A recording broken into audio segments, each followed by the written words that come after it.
Welcome to the Real News Network. I'm Paul Jay in Baltimore. On Wednesday night, I guess millions of others, at any rate, I watched with rather morbid fascination the Republican Party debate. Here's a couple of clips. It was mostly, in my mind, basically incomprehensible. Many of the people didn't even finish their sentences or paragraphs. Carly Fiorina actually spoke in paragraphs, which apparently is enough to make you the star of the evening. So here's a couple of clips from Carly Fiorina and one response from Rand Paul, who actually spoke in full sentences. Here they are. Here's my plan. On day one in the Oval Office, I will make 2 phone calls. The first to my good friend Bibi Netanyahu to reassure him we will stand with the state of Israel. The second to the Supreme Leader to tell him that unless and until he opens every military and every nuclear facility to real anytime, anywhere inspections by our people, not his, we, the United States of America, will make it as difficult as possible to move money around the global financial system. We can do that. We don't need anyone's cooperation to do it. And every ally and every adversary we have in this world will know that the United States of America is back in the leadership business, which is how we must stand with our allies. Fiorina, Having met Vladimir Putin, if I may, having met Vladimir Putin, I wouldn't talk to him at all. We've talked way too much to him. What I would do immediately is begin rebuilding the Sixth Fleet. I would begin rebuilding the missile defense program in Poland. I would conduct regular, aggressive military exercises in the Baltic states. I'd probably send a few thousand more troops into Germany. Vladimir Putin would get the message. we have to learn. Sometimes the interventions backfire. The Iraq war backfired and did not help us. We're still paying the repercussions of a bad decision. We have to make the decision now in Syria. Should we topple Assad? Many up here wanted to topple Assad, and it's like, I said no, because if you do, ISIS will now be in charge of Syria. Well, as I said, for most of the night, I found those two people, Fiorina and Rand Paul, the only ones that actually made cogent points. On the other hand, Fiorina's warmongering, back in the leadership business, seemed to be a complete repetition of the kind of stuff we were hearing from Dick Cheney for 8 years. And one would think that this kind of foreign policy outlook would have been distasteful and found ineffectual even for the interests of large sections of the American elite, who not only was the Iraq war a debacle for American foreign policy, most people, by the time President Obama gets elected, called the Bush administration the worst foreign policy defeat in America since World War II. And, of course, George Bush had his lack of regulation and oversight of finance had a lot to do with helping trigger the 07-08 crash. But still, these candidates who are espousing more or less the same ideas, or even more lunacy than even George Bush, they're raising millions and millions of dollars from sections of the elite. Now, I understand there are ordinary people who are not very well educated, who don't know anything about foreign policy, and throwing out we're the toughest and we're number one and this kind of red meat seems to have some kind of appeal to. But you would think educated people in the elite, and of course not all of them are educated, but they certainly have access to lots of information. You would think they would have some sense that this is not even in their interests. Well, not so. So now joining us to try to make sense of all of this is Larry Wilkerson. Larry was the chief of staff for Colin Powell. He's a regular contributor to the Real News Network. Thanks for joining us, Larry. Good to be here, Paul. So, with the exception of Rand Paul, who comes from a libertarian background and has this sort of non-interventionist position, which is actually in itself not really consistent with the professionals that run the empire's foreign policy, so we can kind of park him over here for a minute. Virtually every other candidate on that rostrum were miles away from even what people that run the empire actually think should be done. Back into the Cheney-Bush type of sociopathy. And this gets financed to the tune of tens and tens of millions of dollars. So who's doing this, and what kind of psyche is behind this? The first thing I'd say is, after you play the clips and so forth, I thought John Kasich also made some cogent comments about the budget, but I agree with you that other than the three we've just cited, this was another freak show, as the Financial Times called the first debate. So only this one was a little longer and a little worse, maybe. to answer your question directly, I think you have to start looking at the money. I would agree with you 100% that a lot of these people are not as educated, if you will, as their money would indicate. It's not the equivalency that people think it is, that brains go along with money.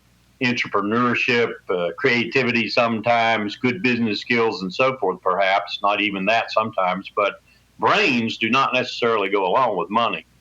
But there is a group in this country who will put money behind anyone who looks like he's going to maintain and even push more stridently than before the business of war, if you will. I recently had a person at the highest levels of power in this land say to me, inside Washington, there's a bias toward war.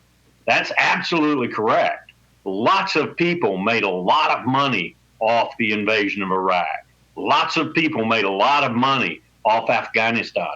Lots of people are still making, did and are still making lots of money over this politics of fear associated with terrorism and the counterterrorism associated with it. So this is a very lucrative business war. And I think there was I'm coming increasingly to believe with regard to George W. Bush, there was a group around him that thought he was malleable, manipulatable, that were he the president, you could get just about anything you wanted, domestically or internationally.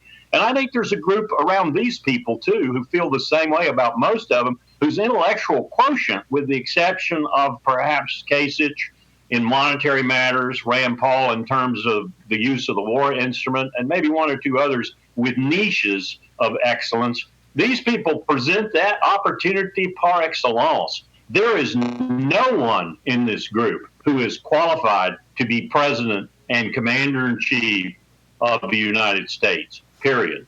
I mean, it's somewhat, I don't know how one still gets surprised at this kind of stuff or alarmed. As I said, I was kind of watching with morbid fascination.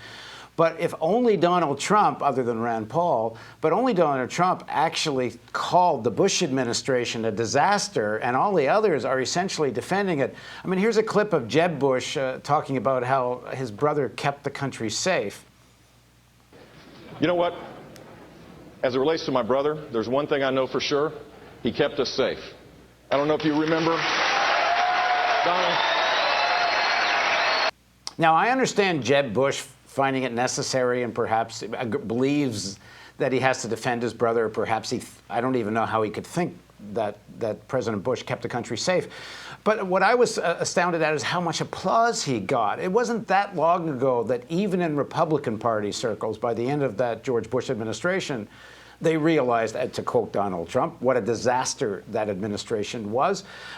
Senator Bob Graham, who was the co-chair of the Senate Intelligence Committee, writes a book where he says the number one reason to impeach George Bush is that 9/11 might have been preventable. And he talks about all the various examples of how the Bush administration, at the very least, didn't pay attention to intelligence, and perhaps worse. But the amount of incompetency, again, at the very least, that helped facilitate or not stop 9/11. And if you watch the real news, we think it goes further than that, but we don't need to go into that now.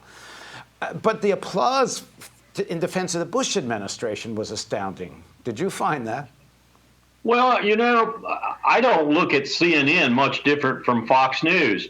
And as a matter of fact, I don't look at any of the corporate media much different from any other aspect of the corporate media. They have their own lines and their different progressive, liberal, conservative, if you will, bents, although I don't even know what those words mean anymore in the ambiguity of the American political scene. But I don't feel that CNN is any better than anyone else. Look what they do with Trump. They put Trump up there to increase their ratings. And they bait him in order to increase their ratings. They even encourage, by their innuendo and questions, the other candidates to help them bait Trump and therefore increase their ratings. The only reason Donald Trump has the ratings he has is because of that. And I must say, because of my political party, which is composed of a lot of nuts, a lot of crazies, A lot of people who probably shouldn't be casting a vote, as a matter of fact, because they are such lunatics. They're maniacal.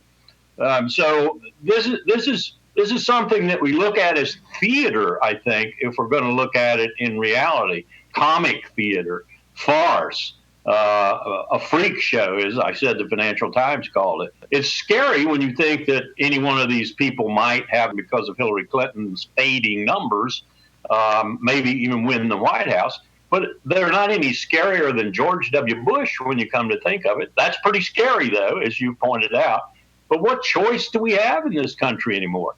We're 330 million people strong, and we can't produce any more than those 17 and the people who preceded them in the so-called little debate.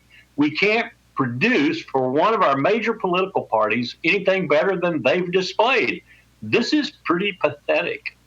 When you get back to this issue of money and the amount of money made out of war, how direct a connection do you think there is between the propping up these kind of candidates, between industrial military complex manufacturers, fossil fuel, which I would guess on the whole does pretty well with war or almost war, and these sections of capital that do so well out of war? The extent of their own short-sightedness is so profound. I always go back to the issue of tobacco companies, that tobacco companies were not only sitting on research that showed that cigarette smoking caused cancer, but they were encouraging their own kids to smoke, even though they knew that. I mean, there's the profound blindness of all of this is remarkable, but this is the kind of thing that leads to world wars. And when you look at the history of democracy, Paul, when you look at it closely from Athens through Britain to the United States, you see a suicidal tendency. I mean, not for nothing didn't John Adams say that there never was a democracy yet that didn't commit suicide, or Abraham Lincoln say no Napoleon would cross the Appalachians, no dictator would take America, we would murder ourselves if we were to fall. That's the way democracies go. Special interest will hoist into the capital for their leaders, eventually take over the country. And they take over the country adverse to their own interest in the end. The old metaphor, the Aesop fable about killing the goose that laid the golden eggs. That's what we're talking about when we talk about democracy. We're talking about it killing itself, committing suicide. I agree with Lincoln that no one's going to take this huge nation from coast to coast, from Canada to Mexico, with an army. We're going to murder ourselves. We're going to kill ourselves. And that display last night of the Republican candidates is as good an indication of that as anything else I've seen. I mean, this is more or less what happened to German monopoly capital. They thought they could use Hitler, and they wound up destroying Germany. But Precisely. I watched 800-pound gorillas, Paul, Colin Powell, Donald Rumsfeld, Richard Cheney. Maybe Condoleezza Rice was a 200-pound gorilla, but nonetheless, she fits this mold too. They all thought they had someone they could manipulate. They all thought that within their cabinet responsibility or their functional responsibility, they could be president of the United States because they had a person who was president who was so manipulatable. And by God, Cheney did it. For 6 long years, Cheney did it. He was president of the United States.